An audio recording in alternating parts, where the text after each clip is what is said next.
My name is Devorah Bat-Frimet. I'm usually known by the name Dorin Ellen Beldotan, and please continue to call me that. But who I really am is Devorah Bat-Frimet.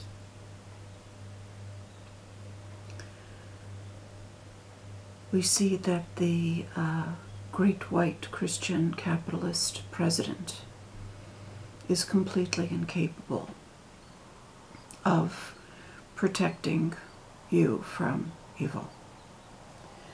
That for all his good intentions, and I am absolutely convinced that he's well-intentioned,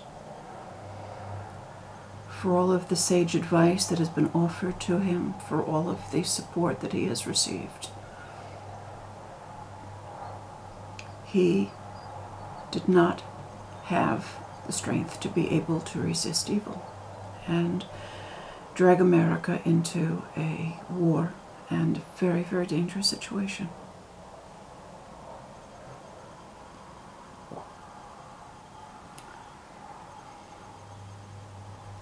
The God of Israel is simply not going to tolerate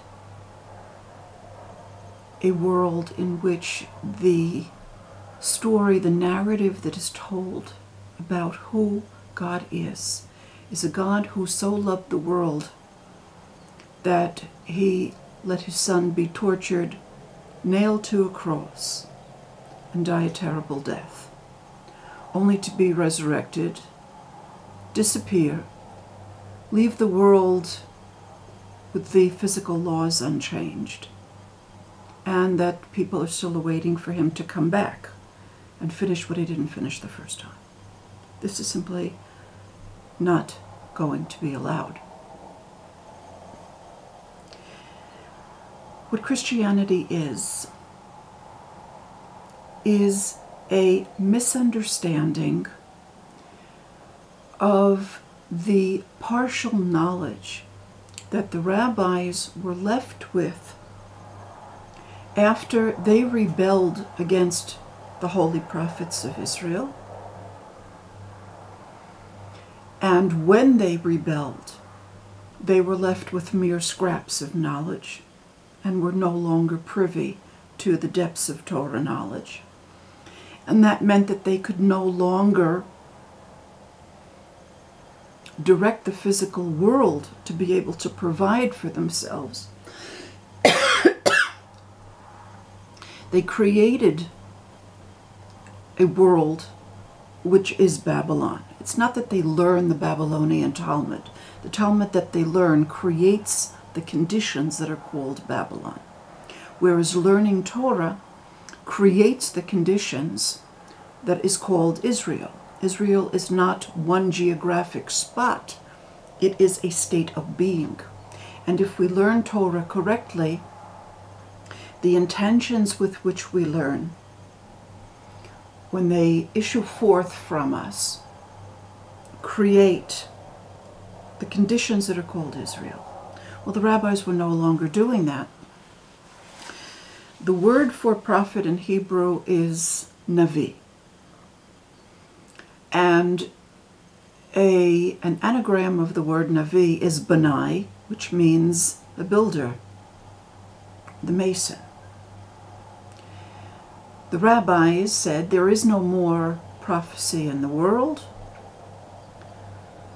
and they founded what became the Masons. And the world that they build, they are the architects of Babylon.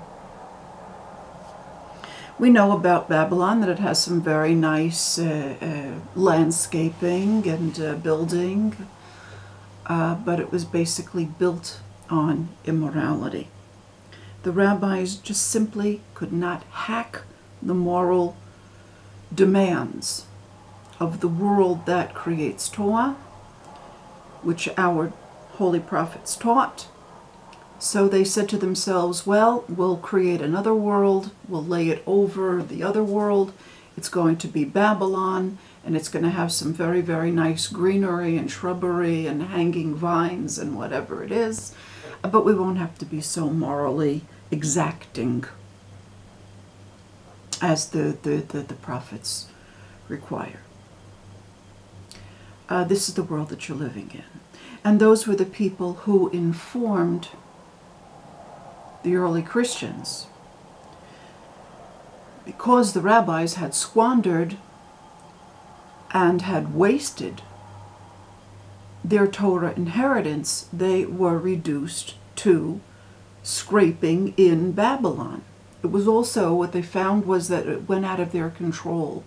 See, they made the mistake of thinking that they could create Babylon and control it in the same way that one creates Torah, one can control it. One creates Israel from Torah and can control it, Torah being terror. Yeah? That's the way the earth is supposed to be.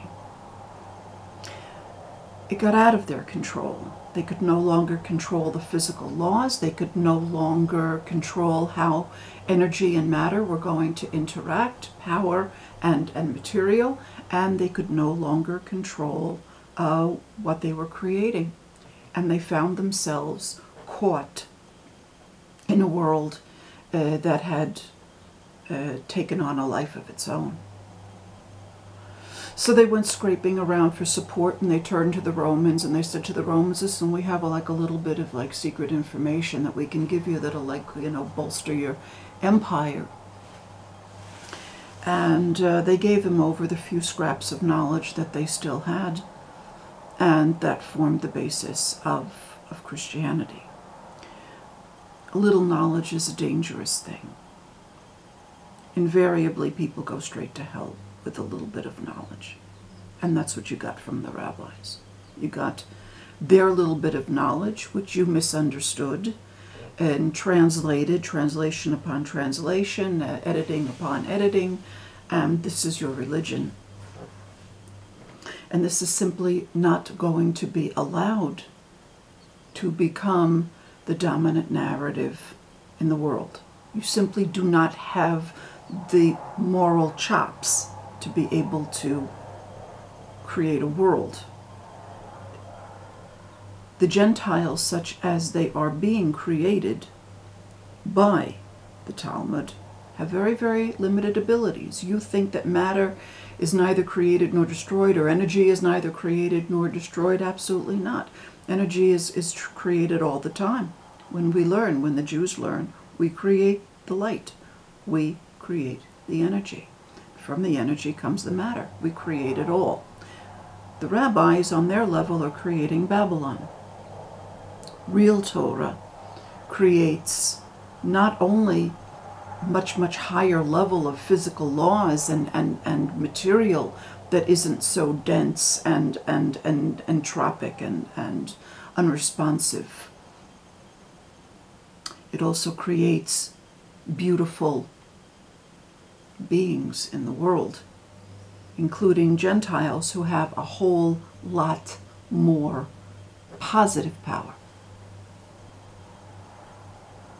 So long as you insist upon holding on to Christianity, you are never, ever going to be able to gain control, either over yourselves or over the world. You cannot have control over the world unless you have control over yourself. If you're believing that God wants sacrifices, which is not what Torah says, there are no sacrifices in Torah. Everything that you think are sacrifices are actually the secrets of how the embryo is put together in the womb. God is not telling people to take animals and chop them apart, right, and burn them. God is telling people how to put beings together, living beings. If they look like sacrifices to you, it's only because your heart is not pure enough so that when the blood flows out of your heart and into your eyes, you see things clearly. Anyway, you're seeing it in translation. You're not even learning in Hebrew. So you don't see what's actually being said, and neither do the rabbis. They cannot help you. The only sacrifice that God ever asks us to make is to sacrifice our illusions, which lead to the further illusion that we are dependent upon things that are detrimental to our well-being. Those are the only sacrifices that God ever asks us to make. You simply cannot go against child abuse with the belief that God abused his son. It's just not going to happen. You cannot hold these horrors in your mind and have these images in your mind and have your blood flowing through your body while you're meditating on images like the rapture, which is like Armageddon, if I understand your right, and eternal hell and all of the other horrors that you believe in, and think that when you think about such things, the blood that's going to flow through the rest of your body from your heart is going to be pure, and you're going to be able to see correctly, and you're going to know how to create. It's just not going to happen, darlings.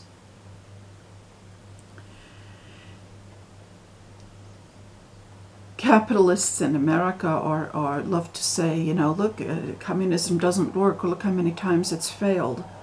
Nothing but nothing has a failure record like Christianity. When have you ever succeeded in creating peace? When have you ever succeeded in creating prosperity for everyone? When have you ever built a beautiful empire? Christianity is an utter and total failure because its very basis was rabbinical heresy. So basically what Christianity is misunderstandings and generations of translations of rabbinic misunderstanding on steroids. That is not going to get the world off the ground in any kind of a positive way. I haven't made a video in a long time. I don't like making videos. I don't like the atmosphere on YouTube. But the world is now in a state in which it requires that I tell you the truth. Your job in this world is not to tell the Jews what Torah is. Only we can fix that, and we are in the process of doing that. More and more and more Jews every day are leaving the Talmud world and experimenting with different ways until eventually they'll come back and start to learn real Torah. This is an internal matter, okay? The reality is, whether you like it or not, is that the Jews are God incarnate in this world, for good and for bad. We are Havaya and we are the Hasatan. And only Havaya can fight Hasatan. This is a family matter that you have no business being involved in. You do not teach us what Torah says. You do not teach us what the Mashiach is. You do not teach us what prophecy is. This is not your place. Your place is to become as kind a person as you can and not try to teach us our theology. We're working on it. It's a very, very difficult battle. The plain truth of the matter is that such as matters are now, there is more evil than good in the world. But there are good Jews. And their power, their collective power, is orders of magnitude greater than the most evil of the evil Jews. And we're working this out, but this is our job. Do not compound things and make things worse with this Christian heresy nonsense.